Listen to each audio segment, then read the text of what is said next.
नमस्कार। हरिभूमि टीवी के इस खास प्रोग्राम में एक बार फिर आपका स्वागत है। आज हम चर्चा करेंगे भाजपा उम्मीदवारों को लगातार विरोध का सामना क्यों करना पड़ रहा है। इसके अलावा आदमपुर में भाजपा के उम्मीदवार रणजीत चौटाला क्यों भड़क गए। आपने सुना होगा, बीते दिनों रणजीत चौटाला हिसार लोकसभा सीट के हल्के आदमपुर में प्रचार के लिए गए थे। वहां उन्होंने भाजपाइयों को ही नसीहत दे डाली कि जो मेरा सहयोग नहीं कर रहे हैं उनकी शिकायत आलाकमान को करूंगा। उनका इशारा सीधा सीधा भव्य बिश्नोई व उनके पिता कुलदीप बिश्नोई की तरफ था। आदमपुर कुलदीप बिश्नोई का गढ़ है, भव्य बिश्नोई वहां से विधायक हैं। वो दोनों रणजीत चौटाला के समर्थन में अभी तक चुनावी रण में नहीं उतरे हैं। इसके अलावा धर्मवीर को नारनौल के गांव सीमा में भारी विरोध का सामना करना पड़ा। उसके पीछे कारण यह बताया गया कि बीते वर्ष मुख्यमंत्री ने उप तहसील बनाने के लिए गांवों के बीच में विवाद हो गया था। नहीं, उसका कारण यह बताया गया कि बीते साल उप तहसील बनाने को लेकर के ग्रामीण भड़के हुए थे, जो गुस्सा अब निकल रहा है। तीसरा विरोध हुआ सिरसा में अशोक तंवर का। अशोक तंवर को किसानों ने घेर लिया और वो लगातार उनसे अपने प्रश्नों के जवाब मांगते रहे। हालांकि अशोक तंवर ने ना तो उनको जवाब दिया और ना ही कुछ कहा, चुपचाप वहां से खिसक लिए। लेकिन इन सब के बीच में प्रश्न यह उठता है कि भाजपा उम्मीदवारों को बार बार विरोध का सामना क्यों करना पड़ रहा है। इवन कि रणजीत चौटाला बार बार क्यों भड़क रहे हैं। ऐसा पहली बार नहीं है कि रणजीत चौटाला ने ऐसा कुछ किया हो। वो लगातार किसानों का भी विरोध कर रहे हैं, विरोध का सामना करना पड़ रहा है, विरोध झेल रहे हैं। नारनौल में तो रणजीत चौटाला के दौरे से पहले पुलिस ने किसानों को ही हिरासत में ले लिया। इन्हीं हालातों पर चर्चा करने के लिए आज हमारे साथ हैं भिवानी से वरिष्ठ पत्रकार अजय मल्होत्रा, एकमत पोस्ट के संपादक सर्वेश कुकरा व बहादुरगढ़ से वरिष्ठ पत्रकार रविंदर राठ। मैं आपसे जानना चाह रहा था कि रणजीत चौटाला का जो कल बयान आया है कि वो लिस्ट बना रहे हैं उन कार्यकर्ताओं की जो सहयोग नहीं कर रहे हैं, आलाकमान से उनकी शिकायत करेंगे, कहने के बावजूद भी बताते हैं कि भव्य बिश्नोई वहां नहीं आए, इससे वो रणजीत चौटाला उखड़ गए। तो ऐसा लगातार हो रहा है रणजीत चौटाला के साथ, तो ऐसा क्यों हो रहा है? जी जी, दरअसल मैं बता दूं कि जिस वक्त से ये टिकट अनाउंस हुई है, आपको मालूम है कि कुलदीप बिश्नोई का परिवार जो है नाराज चल रहा है और यही वजह है कि कुलदीप बिश्नोई उसके बाद में आदमपुर नहीं आए। और कल भव्य बिश्नोई भी जो है दिल्ली में थे, जो उनकी लोकेशन बताई गई दिल्ली में थे और वो नहीं आए। और इसकी भी एक वजह जो है, पहले टिकट की एक वजह थी, लेकिन दूसरी वजह हो गई जब कैमरे में पूर्व मुख्यमंत्री खट्टर ने ये कह दिया, एक वो सुना दिया उन्होंने एक टॉपिक के ऊपर अपना जिक्र, भजनलाल को इंडिकेशन था वो, उससे वो ज्यादा नाराजगी बढ़ गई है। उनको लगा कि भाई वो हमारे खानदान को भ्रष्ट बता रहे हैं, उनके बाप दादाओं को भ्रष्ट बता रहे हैं, तो फिर हम उनके लिए वोट क्यों मांगे। उनकी नाराजगी भी जाहिर सी बात है कि एक जगह से जायज हो सकती है कि जब भजनलाल के बारे में किस्सा सुनाया गया कि भाई भ्रष्टाचार की जब बात चली और एक उनका सिनोनिम उनको दे दिया गया कि भाई वो ऐसा ऐसा हुआ था, उनको बताया गया था कि भाई आपने 200 रुपए खर्च किए, 100 में वहां से काम करवा लेते, तो भ्रष्टाचार से कनेक्ट कर दिया गया उनके परिवार को, उनके खानदान को। ये नाराजगी और फिर बढ़ जाती है। और ये यही है कि अभी जो उनकी बातचीत चल रही है और उनको लगता है कि शायद पार्टी उनको मनाएगी, और मनाएगी तो कुछ उनको वेटेज देगी पार्टी में, तो वो जो रूस रहे हैं, ये रूसे हुए लोग जो है नेता हैं कुलदीप बिश्नोई, ये मान भी सकते हैं। लेकिन एक तरीके से रणजीत चौटाला ने भी कहा कि भाई अगर आप साथ नहीं देंगे तो फिर आप भी अपना तय कर लीजिए। ये भी है कि भाई वो सिर्फ सिर्फ इस मोड में नहीं रहना चाहते कि भाई सिर्फ सबमिसिव मोड में रहे, वो ऐसा नहीं है। वो थोड़ा सा डिफेंसिव भी होना चाहते हैं कि भाई डिफेंसिव होना पड़ेगा। अगर कुलदीप बिश्नोई नहीं आते हैं या सपोर्ट नहीं करते हैं तो फिर वो डिफेंसिव होकर खेलना चाहते हैं। तो इनका बयान जो रहा वो इससे कनेक्ट हो रहा है। लेकिन कुलदीप बिश्नोई का जो मुझे लगता है कि जब टिकट डिक्लेयर हो जाएंगी तो उनको लगेगा, कांग्रेस की खासतौर पे, और कि भाई अब सीन क्या है क्या नहीं बन रहा है। और उनको ये भी लगता था बीच में कि बीजेपी नामांकन से पहले शायद उन पे दोबारा गौर कर लेगी, शायद उनकी गलतफहमी थी। उनको ऐसा लगा बीच में कि भाई नामांकन से पहले कुछ सीटें बदल सकती हैं, लेकिन ये ऐसा नहीं है। और अब ये भजनलाल के ऊपर जो टिप्पणी हुई है उससे नाराजगियां बढ़ी हैं, तो लोग भी ऐसा सोचते हैं कि भाई क्या कुलदीप बिश्नोई इतनी बात सुनने के बाद भी जो है हल्के में आएंगे, वोट मांगेंगे, तो क्या गिरावट आ सकती है राजनीति में इतनी। जी मल्होत्रा जी, मैं आपसे जानना चाह रहा हूं, कल जैसे धर्मवीर के साथ हुआ, ऐसा सिरसा में अशोक तंवर के साथ भी हुआ। ये बार बार घटनाक्रम ऐसा हो रहा है, इसके पीछे आपको क्या नजर आता है? क्या ये किसान आंदोलन की टीस है या भाजपा उम्मीदवारों का विरोध है, ये क्या है? पंडित जी, मेरे को ये लगता है कि ये ना केवल किसान आंदोलन की टीस तो एक अलग विषय हो गया, क्योंकि जी नारनौल में कोई किसान आंदोलन वाली बात नहीं थी। जी और भाजपा का जहां तक जो एंटी इनकम्बेंसी स्टेट की है, जी वो कहीं ना कहीं गुस्से के रूप में जगह जगह निकल रही है। अब जी जी जी नारनौल का जहां तक प्रश्न है, तो सिनेमा में ये हुआ कल धर्मवीर जी के साथ। वहां जी जो सरकार के पूर्व मंत्री ओम प्रकाश जी भी साथ थे उनके। जी तो जी जी उन्होंने यहाँ पर क्या था कि मनोहर लाल जी ने सिंगवा को उप तहसील तक का दर्जा देने की बात कही थी। और जी उसके विरोध में एक साइड में गांव था दोंगड़ा अहीर, उन लोगों ने इसका विरोध किया था बाद में। यहाँ तक कि मनोहर लाल जी जी को एक तरह से उन्होंने कैप्टिव कर लिया था। पूरा ड्रामा चला था कई घंटे वहां पे। हाँ, बंदी बना तो लिया वहां था। उन्होंने, जी जी हाँ, ये जी लास्ट जी ईयर की बात है, हाँ, मई लास्ट में। ईयर। जी जी जी और जन संवाद के दौरान तो उन्होंने जी बड़ी मुश्किल ये कह के बाद में पीछा छुड़वाया भी हम फिजिबिलिटी देख लेंगे भी कहाँ पर उप तहसील बनानी है। जी तो वो उस टाइम तो तत्कालिक रूप से पीछा छूट गया। बट जी अब वो लंबे समय में वो इलेक्शन अब आ गया, लोग उन चीजों को निकाल के ले आते हैं। तो अब यही बात सिंगमा में हुई। तो लोगों के अंदर ये थी कि भी हम उस गांव में, लोगों को ये था कि हमारा गांव बहुत बड़ा गांव है, इसको उप तहसील क्यों नहीं बनाया जा रहा। जबकि वहां का जो सरपंच है वो भारतीय जनता पार्टी का है। वो तो नहीं बोल पाया, लेकिन लोगों के अंदर इस चीज का गुस्सा बहुत है। और जी इसके अलावा अभी देखो, हम ये कह रहे हैं कि भाजपा ने टिकटें कुछ जरूरत से पहले घोषित की हैं, उनको अभी इतनी जी जल्दी घोषणा की जरूरत नहीं थी। हो सकता जी है जी कि जी उनको इस चीज का आभास रहा होगा। इसके पीछे ये बात भी लगती है कि आने वाले टाइम में उनको पता था कि सरकार की एंटी इनकम्बेंसी कहीं ना कहीं दिखाई देगी। और इसी के तहत उन्होंने मनोहर लाल जी को बदला था। अब जी चाहे रोहतक है, चाहे आपका सिरसा है, चाहे फिर आपका महेंद्रगढ़ भिवानी पार्लियामेंट है, ये जो गुस्सा लोगों का है, इसको एक रास्ता देने के लिए भाजपा ने एक स्ट्रेटेजी के तहत, क्योंकि लास्ट जी जब 19 का चुनाव था, भाजपा ने अपनी टिकटों की घोषणा महज 29 दिन पहले की थी। अब की जी बार इन्होंने अपनी टिकटों की घोषणा कर दी लगभग 2 महीने पहले।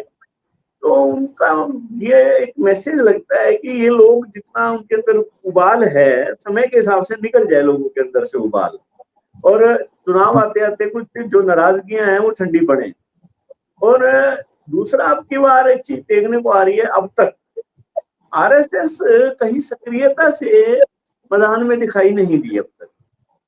जी जबकि 14 और 19 के चुनाव में आरएसएस बहुत सक्रिय थी मैदान पे।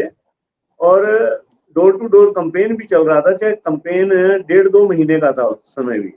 अब की बार आरएसएस अभी पिक्चर में नहीं आई है। और ना ही जो भाजपा का वर्कर है वो सिर्फ अभी फिक्स है मंडल की मीटिंगों तक, या आपकी जो ब्लॉक की बैठक हो रही है वहां पर बस एक बैठकों तक जा रहे हैं।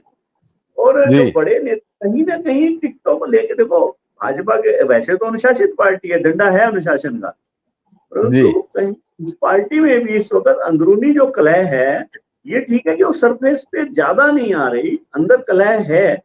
वर्कर जी अलग अलग जगहों पर अपने अपने कैंडिडेट से कहीं ना कहीं नाराज हैं। चाहे वो फिर आपका रोहतक हो, चाहे फिर वो आपका भिवानी हो, चाहे फिर आपका हिसार हो, चाहे फिर वो सरसा हो, वो कहीं जी ना कहीं वर्कर नाराजगी दिखा रहा है। जो पार्टी का जो पदाधिकारी हैं, एमएलए हैं, मंत्री हैं, उनको आप कहीं ले जाओ, कंपेन करवा लो, वापस आ जाएंगे, लेकिन कोई मन से अभी दिखाई नहीं दे रहा कि कंपेन के लिए उतर रहा हो। तो ये जी जी स्थिति अब भाजपा की कब तक बनी रहेगी। भाजपा अभी और राज्यों में मेरे को लगता है कि जो नेतृत्व है ज्यादा बिजी है। तो एक स्टेज जी ऐसी आएगी कि वो जैसे जैसे हरियाणा का चुनाव नजदीक आएगा या टिकटें जब डिक्लेयर कांग्रेस कर देगी, तो जी स्वाभाविक है वो कहीं तेज कसने का काम करेंगे। और जी जिस जी जी प्रकार से रंजीत, अब अलग अलग नेता की अलग अलग सोच है। रंजीत सिंह जी कल उखड़ गए जैसे आदमपुर में, परंतु जी जी धर्मवीर जी शांत स्वभाव के हैं, वो वहां चुपचाप बैठे रहे। उन्होंने कोई जी प्रतिक्रिया या एक्शन रिएक्शन नहीं किया। जबकि कहीं ना कहीं तंवर भी एक दो जगह पे उखड़े हैं। तो ये दिक्कतें भाजपा को आएंगी चुनाव में। अब देखना ये है कि जब नोटिफिकेशन जारी हो जाएगा 29 को, क्या उसके बाद जी भी ये दिक्कतें बरकरार बरकरार रहती हैं या उससे पहले पहले तक ये सॉर्ट आउट। जी रविंद्र, आपको भी लगता है कि ये जो पहले टिकटों की घोषणा कर दी गई है वो विरोध निकालने के लिए एक रणनीति है? ये जो विरोध, जनता के मन में आक्रोश है किन्हीं अलग अलग कारणों से, चाहे वो किसान आंदोलन हो या कुछ और हो, बेरोजगारी का कारण हो या महंगाई हो, तो उस आक्रोश को निकालने के लिए जो टिकटों का पहले ऐलान किया गया, तो वो एक रणनीति के तहत किया गया, जैसा मल्होत्रा जी बता रहे हैं? जी, मैं आंशिक रूप से मल्होत्रा जी से सहमत हूँ। जी इसमें कोई दो राय नहीं है कि भाजपा की रणनीति यही थी कि जो 2 महीने का चुनाव प्रचार हो उसमें भरपूर एडवांटेज मिले, पार्टी जी ज्यादा से ज्यादा लोगों तक अपनी बात पहुंचा सके। ये जी भी एक पक्ष हो सकता है कि जो 10 साल शासन में रहने के बाद शासन के प्रति जो आक्रोश आमजन के मन में उपजा है, उस आक्रोश को कम किया जा सके मतदान के दिन से पहले। अगर जी आदमी जी के भीतर जो गुबार है उसको ज्यादा से ज्यादा बाहर लाया जा सके, गुबार निकल जाए और वो अल्टीमेटली आपको उसके बाद वोट कास्ट कर दे। ये भी एक जी सोच हो सकती है पार्टी के रणनीतिकारों की।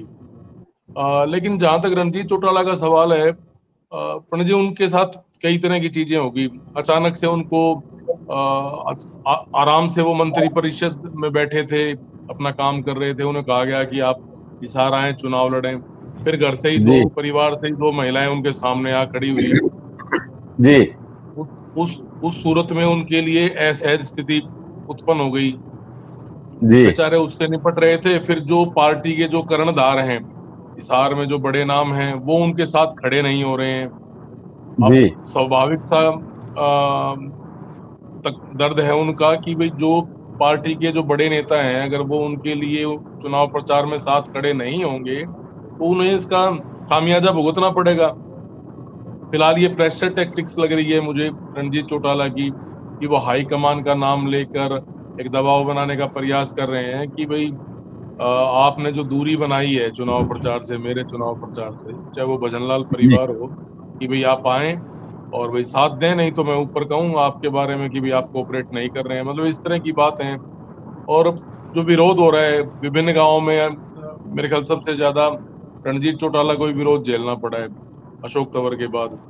तो जी वो भी एक साइकोलॉजिकली एक आदमी की जो स्ट्रेटजी है, डे टू डे जो कैंपेनिंग है, उसको अफेक्ट करती है। तो कुल मिला के यही लगता है कि पहले चरण के मतदान के बाद जो देश में लोकसभा चुनाव का पहला चरण जो बीता है, उसके बाद जिस तरीके से मतदान का प्रतिशत गिरा है, तो जो भाजपा के जो थिंक टैंक समझे जाने वाले लोग हैं, उनकी तरफ से भी ये टिप्पणी आई है कि चुनाव को हल्के में ना लिया जाए, सभी हाई अलर्ट पे आए। मैं मल्होत्रा जी की इस बात से भी बहुत हद तक सहमत हूं कि बीते 2 चुनावों की भांति इस बार राष्ट्रीय स्वयंसेवक संघ उतना सक्रिय नजर नहीं आ रहा है। जो जिस तरीके से स्वयंसेवक चुनाव में मोर्चा लेते थे, स्ट्रेटजी को लीड करते थे, वो इस बार बैक फुट पर हैं। तो जिस तरीके से मुझे ये लगता है कि 5 साल 10 साल का जो टेन्योर रहा है, उन्हें जिस तरीके से बैक फुट पर रखा गया है, तो वो इस बार चुनाव प्रचार में भी बैक फुट पर ही हैं। तो इसका सर्वेश नुकसान भी जी जी सर्वेश, मैं एक बार फिर आपके पास आ रहा था। लगातार हिसार से खबरें आ रही हैं, क्योंकि हिसार एक हॉट सीट बनी हुई है, क्योंकि चौटाला परिवार आमने सामने है, 2 बहुएं ससुर के सामने हैं। लेकिन हिसार से ऐसी भी खबरें आ रही हैं कि कांग्रेस की टिकट से पहले या कांग्रेस की टिकट के बाद बड़े धमाके होने की शंकाएं हैं। जयप्रकाश के समर्थक लगातार ऐसी चर्चाएं कर रहे हैं कि जयप्रकाश चुनाव में लड़ेंगे ही लड़ेंगे, टिकट मिले या ना मिले। कुलदीप के परिवार से भी ऐसी छुटमुट खबरें आ रही हैं अलग अलग तरह की। तो कितनी सच्चाई है इन खबरों में? बिल्कुल शर्मा जी, आप ठीक कह रहे हैं, ऐसी चीजें आ रही हैं। और थोड़ी देर पहले मैं दिल्ली में ही था, वहीं से लौट रहा हूँ और जयप्रकाश से ही मेरी मुलाकात हुई थी। हालांकि वो जी कैमरे पे तो नहीं आए, लेकिन कैमरे के अलहदा जो है उनसे जो बातचीत हुई, उसका रिजल्ट यही है कि भी ये चीजें चल रही हैं, ये चीजें हो जी रही हैं कि टिकट नहीं मिली तो जयप्रकाश मैदान में कूद सकते हैं। 2-3 वजहें उसकी हो सकती है। हालांकि वो ऑफिशियली तो ये कहेंगे कि भाई हमारा एक वोट बैंक, हमारा कैडर है, अगर हम चुनाव नहीं लड़ते हैं तो वो हमसे छिटक सकता है। जी लेकिन इसका अल्टीमेटली फायदा किसको हो रहा है और नुकसान किसको हो रहा है? देखिए, जी वीरेंद्र सिंह अभी कांग्रेस में शामिल हुए और जी भूपेंद्र सिंह हुड्डा के बारे में उन्होंने एक बात भी कह दी सोनीपत को लेके कि भाई वो जो है ना रोड़ कर सकता है, उसके कुछ गड़बड़ विधायक कर हैं सकता है। सोनीपत एमपी जी सीट जी पे। तो जी यहाँ पे ये चीजें हैं, ये कांटा निकालने वाले जो कवायद और रवायत जो है, ये कांग्रेस में आज भी है। और अगर टिकटें ऐसी होती हैं वीरेंद्र सिंह के परिवार से आती हैं, तो ये संभावनाएं हैं कि जयप्रकाश जो है निर्दलीय तौर पे लड़ सकते हैं, ये लड़वाया जा सकता है, आप समझ सकते हैं उनकी लॉबी का, लेकिन उसका जी मतलब ये नहीं लग रहा है कि वो जीतने की स्थिति में होंगे, लेकिन हराने की स्थिति में जरूर होंगे। ये चीजें जी ऐसी हो सकती हैं कि वीरेंद्र सिंह को इसका नुकसान जो है जबरदस्त हो सकता है कि ये उस वक्त में जब वीरेंद्र सिंह के बेटे को या उनकी फैमिली से किसी को टिकट मिलती है, कांग्रेस टिकट देती है और जयप्रकाश चुनाव लड़ते हैं, जी जयप्रकाश की जो फैन फॉलोइंग है, उनकी लॉबी है, उनके वर्कर्स हैं, उनको सबको मैसेज हो चुके हैं कि भाई लड़ेंगे चुनाव, अब इंतजार करें। जी तो एक माहौल जो है वो तैयार किया जा रहा है, लेकिन इसके पीछे स्ट्रेटेजी क्या है ये अलग चीजें हैं, लेकिन माहौल बदलेगा। जैसे आपने सवाल किया कि क्या टिकटों के बाद माहौल बदलेगा, डेफिनेटली बदलेगा, और ये संभावनाएं हैं कि कुछ चुकाने वाली चीजें हो सकती हैं। जी नहीं सर्वेश, कुलदीप के परिवार से भी ऐसी कुछ खबरें आ रही हैं अलग अलग तरह की कि कुलदीप उनमें के भी कुछ परिवार दम से है।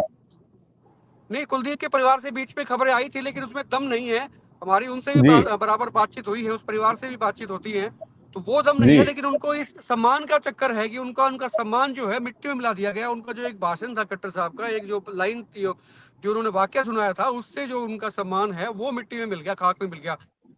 अब उनको जी लगता है कि यार जिल्लत के साथ में कैसे जिएंगे, तो इसका एक निपटारा करने की कोशिश की जा रही है दोनों तरफ से ही। वो भी थोड़े डिफेंसिव हैं और इधर वो जो ऑफेंसिव हुए थे रणजीत सिंह चौटाला, लेकिन हाईकमान चाहता है कि भी मना लिया जाए, और ऐसा माना जा रहा है कि भी कोशिशें उसकी हो रही हैं दिल्ली में और उनको मना लिया जाएगा, और 2-4-5 दिन के बाद में शायद कुलदीप बिश्नोई का परिवार रणजीत सिंह चौटाला के साथ में आ सकता है, वोट मांग सकता है। लेकिन क्या वोट वाकई मिलेंगे या किस तरह से लोग देखेंगे या कितना मिलेगा, वो एक अलग इशू है कि भाई वो कैसे पेश आते हैं। लेकिन उनको मनाने की कोशिशें हो रही है, लेकिन वो पार्टी बदलने की स्थिति में आज के दिन नहीं है, क्योंकि चीजें बहुत सारी ऐसी हुई हैं जिन स्थितियों परिस्थितियों में वो बीजेपी में आए थे, तो ऐसा लगता नहीं है कि वो परिस्थितियां बदली नहीं है, वो छोड़ के नहीं जी जाएंगे पार्टी, ऐसा नहीं लगता है। लेकिन नाराजगी है, वो नाराज हैं, जबरदस्त तरीके से नाराज हैं कि उनका कैरियर जो है वो खराब करने की कोशिश की जा रही है। ऐसा उनको लगता है कि जो खट्टर साहब ने जो कुछ कहा था उनके परिवार के बारे में, सीधा सीधा उनकी इमेज को डेमोलिश करने का जो है ना एक वो बहाना तरीका,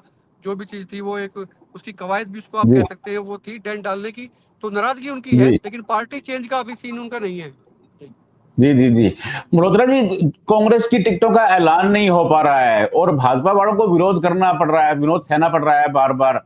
तो अगर कांग्रेस की टिकटों का ऐलान होता है, उसके बाद का घटनाक्रम होता तो बात सहन हजम हो सकती थी, लेकिन बिना ऐलान हुए कांग्रेस के कैंडिडेट भी नहीं आए हैं, उसके बावजूद भाजपा वाले विरोध सहन कर रहे हैं। तो इसके पीछे आपको क्या लगता है कि कांग्रेस अपनी कलह में मुझे उलझी है, जनमानस में उलझी है? देखो, इसमें कोई शक नहीं है कि ये जो भाजपा वाले हैं, ये जो लोग शोर मचा रहे हैं, लंबा चौड़ा तो देखो, आपको आज पिछले 10 सालों में एक स्थिति बदली है। कोई जी वोटों का ठेकेदार बनता है तो वो गलत है। पहले क्या जी होता था कि हरियाणा में ऐसे लीडर्स होते थे जो वोट शिफ्टिंग करने की स्थिति में होते थे। आज जी जी जी हरियाणा में वो वाली स्थिति नहीं रहेगी कि वोट शिफ्ट करने की स्थिति में रह जाएंगे। ये जितने नेता अब उखड़ रहे हैं या विरोध कर रहे हैं या इनडायरेक्टली नहीं जा रहे हैं, ये सारे सिर्फ इसलिए कर रहे हैं कि हमारा सम्मान किसी तरह पार्टी में बना रहे और हम हमारी बूझ हो जाए अच्छी तरह से। भाई, जी रणजीत सिंह एक प्रॉमिस करें आके कि नहीं मैं तुम्हारे का ध्यान रखूंगा, तो इसके अंदर वो चाहते हैं कि हाईकमान हमें बुलाए, जी हाईकमान हमारे को कहे कि आने वाले विधानसभा चुनाव में तुम्हारे इंटरेस्ट का ध्यान रखा जाएगा और तुम्हारी हम्म टिकटों का ध्यान रखा जाएगा, आप बिल्कुल निश्चिंत रहें। ये एक्चुअली जो जितने भी नेता हैं ये इस लाइन पे चल रहे हैं। जहां तक जयप्रकाश की बात अभी साथी कह रहे थे ये भाई साहब, जी तो मैं ये कह रहा हूँ कि जयप्रकाश भी अब ये स्थिति है कि आने वाले समय में हरियाणा में कांग्रेस में परिस्थितियां कहीं ना कहीं वीरेंद्र के आने के बाद कुछ बदली हैं। तो जी जयप्रकाश को ये है कि आज अगर टिकट कट जाती है और आने वाले टाइम में विधानसभा में फिर वीरेंद्र सिंह और मजबूत हो जाएंगे वहां पर, उस खासतौर पे जींद और कैथल डिस्ट्रिक्ट में, तो जी वो अभी से अपना, क्योंकि रणदीप भी उनके साथ मिल जाएंगे, तो वो जी अभी से अपना एक प्रेशर टैक्टिक्स है जो हुड्डा बना रहे हैं वहां पर भी। ये तो हुड्डा को भी मालूम है कि जेपी को टिकट नहीं मिलने वाली है साथ में, जी क्योंकि देखो एक एमपी को आप कमिट करके लेके आए हो पार्टी के अंदर, तो हुड्डा को भी मालूम है, हुड्डा जी को भी ये इसको टिकट नहीं मिलेगी, परंतु वो भी सिर्फ इसलिए वो कर रहे हैं कि आने वाला जो विधानसभा है उसमें कहीं विधानसभा की टिकट के लाले ना पड़ जाए, क्योंकि जो जी उनका जी अपना विधानसभा हल्का है, चाहे वो बरवाला से लड़े चाहे वो कलायत से लड़े, तो वहां पर उनको दिक्कत आएगी।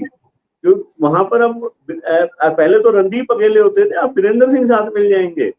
तो ये जी जो स्थिति बन रही है, ये जितने भी अब तक भाजपा के अंदर लोग विरोध कर रहे हैं या कांग्रेस में इनडायरेक्ट कर रहे हैं, वो सारे के सारे अपनी टिकटों को बचाने के लिए कर रहे हैं विधानसभा की, और पार्टी में अपने वजूद को बचाने के लिए कर रहे हैं। तो ये विरोध मेरे को लगता है कि थोड़ा सा इनको थपकी दी जाएगी सबको, तो धीरे धीरे ये लाइन पे आ जाएंगे सर। जी जी सर्वेश, मैं एक बार फिर आपसे पूछना चाहूंगा, जैसे भारतीय जनता पार्टी ने कुलदीप बिश्नोई बड़े जोर शोर से आए थे राज्यसभा चुनाव के बाद बीजेपी में, लेकिन भारतीय जनता पार्टी ने उनको टिकट नहीं दिया अपनी एक रणनीति के तहत, जो भी पार्टी में रही होगी बात। लेकिन ब्रजेंद्र सिंह जैसे आए हैं और वो कांग्रेस में टिकट के दावेदार हो गए हैं। ब्रजेंद्र सिंह की जो हालत है वो जग जाहिर है, वहां पे हिसार में क्या है, लेकिन दावा ये किया जा रहा है कि टिकट चुनाव ब्रजेंद्र सिंह लड़ेंगे या वीरेंद्र सिंह लड़ेगे।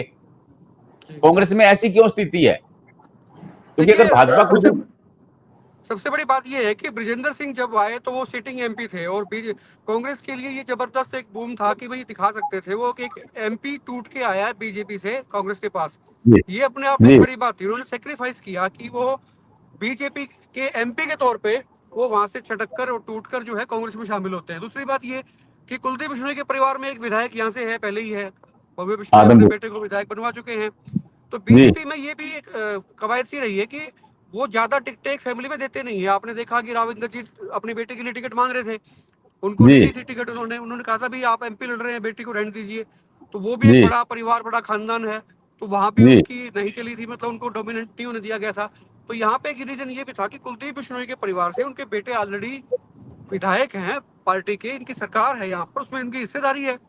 तो इसमें थोड़ा फर्क है, लेकिन वीरेंद्र सिंह के परिवार में कोई अभी हिस्सेदारी नहीं थी कांग्रेस में। तो ये चीजें जी जी रविंद्र, मैं आपसे जानना चाहूं कि कांग्रेस की सूची नहीं आ रही है, मैंने मल्होत्रा जी से ये क्वेश्चन पूछा था, और उधर से भाजपा को विरोध सहना पड़ रहा है, तो कांग्रेस की आने की लिस्ट आने के बाद क्या ये विरोध कम हो जाएगा? पंडित जी, इस मामले में तो जो उम्मीदवार कांग्रेस के मैदान में उतरेंगे उसके बाद चुनाव की तस्वीर क्या बनेगी इस पर निर्भर करता है। जहां तक विरोध की बात है, कई तरह की चीज है। मल्होत्रा जी ने भी ये बात कही, आपके सवाल में भी वो एक जवाब था कि भी किसान आंदोलन, इसमें कोई दो राय नहीं है। किसान आंदोलन के दौरान हरियाणा के विभिन्न जिलों के किसान यहाँ पंजाब के किसानों के साथ बहादुरगढ़ के टीकरी बॉर्डर और सोनीपत के सिंगू बॉर्डर पर बैठे थे, और उस दौरान जिस तरह का व्यवहार शासन के तौर पर हुआ, या स्पेसिफिकली अपन कहें तो भाजपा नेताओं के द्वारा जो टिप्पणियां होती थी उन्हें वो पर्सनल लेते थे। और ये बात उस समय भी थी, उस समय भी हम लोग डेली यहाँ कवर करते थे। तो जो किसान आंदोलन के दौरान दोनों मोर्चों पर ये बात कही जाती थी कि जब वोट मांगने आओगे हमारे गांव में तब तुम्हें बताएंगे। मतलब ये जो उस समय जो जवाब था किसानों का, हमें भी ये नहीं लगता था कि भी इतना कड़ा विरोध होगा या इस तरीके से विरोध का प्रकटीकरण होगा, लेकिन वो फिलहाल हो रहा है, एक बात तो। और दूसरी बात, थोड़ी देर पहले मैं एक